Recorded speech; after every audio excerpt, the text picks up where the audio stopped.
PR മൂവീസിലേക്ക് സ്നേഹപൂർവ്വം ഞാൻ നിങ്ങളെ സ്വാഗതം ചെയ്യുന്നു.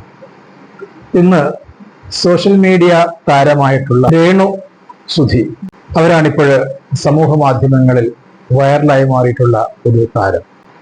രേണു സുധി അങ്ങനെ സമൂഹ മാധ്യമങ്ങളിൽ മിന്നും താരമായി നിറഞ്ഞു നിൽക്കുകയാണ്.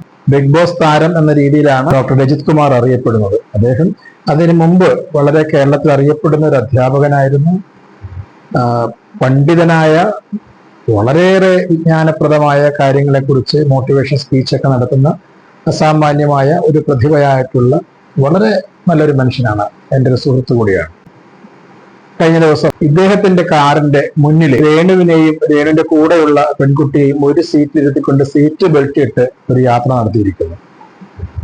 അത് ഒരു നിയമലംഘനമാണോ എന്ന രീതിയിലൊക്കെ സമൂഹ മാധ്യമങ്ങളിൽ ചർച്ച നടക്കുന്നുണ്ട്. അങ്ങനെ പാടില്ല. മുൻ സീറ്റ് ഇരിക്കുന്ന ഒരാളാണ് സീറ്റ് ബെൽറ്റ് ധരിക്കേണ്ടത്, മറ്റൊന്ന് ഡ്രൈവറുമാണ്. രണ്ടുപേരെ മുൻ സീറ്റ് ഇരുത്തിയിട്ട് രണ്ടുപേർക്കും കൂടി ഒരു സീറ്റ് ബെൽറ്റ് ധരിച്ചു കൊണ്ടുപോകുന്നത് നിയമവിരുദ്ധമാണെന്ന് തന്നെ പറയേണ്ടി വരും. അങ്ങനെ ആരും ചെയ്യാറില്ല. സമൂഹ മാധ്യമങ്ങളിൽ ശ്രദ്ധിക്കപ്പെടാൻ വേണ്ടിയിട്ട്, റീച്ച് കിട്ടാൻ വേണ്ടിയിട്ട് എന്ത് പാഴ്വേലയും കാണിക്കുന്ന ഒരു നിലയിലേക്ക് അദ്ദേഹം മാറിയിട്ടുണ്ട്. ഇയാൾ ഇത്രയ്ക്ക് അധപ്പതിച്ചു പോയോ എന്ന് നമുക്ക് തോന്നിപ്പോകുന്ന തരത്തില് അദ്ദേഹം കോമാളിത്തരം കാണിക്കാറുണ്ട്. അത് വളരെ മോശം തന്നെയാണ്. ബിഗ് ബോസ് പോലൊരു ജനപ്രിയ പരിപാടിയിൽ പങ്കെടുത്ത ആള് എന്നൊക്കെ രീതിയിലുള്ള സ്വീകാര്യത അദ്ദേഹത്തിനുണ്ട്. പക്ഷെ ഇതൊക്കെ ഉണ്ടെങ്കിൽ പോലും അദ്ദേഹം ഇപ്പോഴും ചീഞ്ഞളിഞ്ഞു നാറിയ ഇത്തരം പ്രോഗ്രാമിലൊക്കെ ഇങ്ങനെ നടക്കുകയാണ്. റീൽസ് കിട്ടാൻ വേണ്ടി എന്ത് ഉളത്തരവും കാണിക്കുന്ന ഒരു അവസ്ഥയിലേക്ക് രജിത് കുമാർ മാറി. രേണു സുധി ഈ പറഞ്ഞ പോലെ നല്ല മികച്ച രീതിയിൽ അവർ മുന്നോട്ടെ.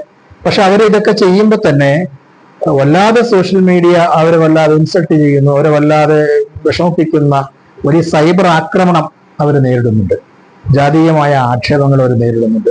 അവരുടെ സൗന്ദര്യത്തെക്കുറിച്ച്, അവരുടെ ബോഡി ലാംഗ്വേജിനെ കുറിച്ചൊക്കെ തന്നെ രൂക്ഷമായ ഭാഷയിലുള്ള സൈബർ ആക്രമണങ്ങൾ നേരിടുമ്പോൾ തന്നെ അവർ മികച്ച രീതിയിൽ, ഒരു സ്ത്രീ എന്ന രീതിയിൽ അവരുടെ അവരുടെ ധൈര്യപൂർവ്വം അവരെ വളരെ മനോഹരമായിട്ട് തന്നെ അവരവരുടെ അവരുടെ ഇഷ്ടങ്ങള്, അവരുടെ അഭിനയങ്ങളൊക്കെ തന്നെ അവർ സമൂഹ മാധ്യമങ്ങളിൽ പ്രചരിപ്പിച്ച് മുന്നേറുന്ന ഈ സന്ദർഭത്തിൽ ഡോക്ടർ രജിത് കുമാർ വെറുതെ അനാവശ്യമായ ഒരു ഇടപെടൽ നടത്തി അവർക്കുള്ള ഒരു സ്വീകാര്യത പോലും കളയുകയും നിയമവിരുദ്ധ പരിപാടിയിലേക്ക് രജിത് കുമാർ അവരെ കൊണ്ടുപോകുന്നതും ശരിയല്ല എന്ന്, അത്തരം കാര്യങ്ങളിൽ നിന്ന് ദയവ് ചെയ്ത് രജിത് കുമാർ പിന്മാറണമെന്ന് ഒരു സുഹൃത്ത് എന്ന രീതിയിൽ ഞാൻ അദ്ദേഹത്തോട് അഭ്യർത്ഥിക്കുകയാണ്.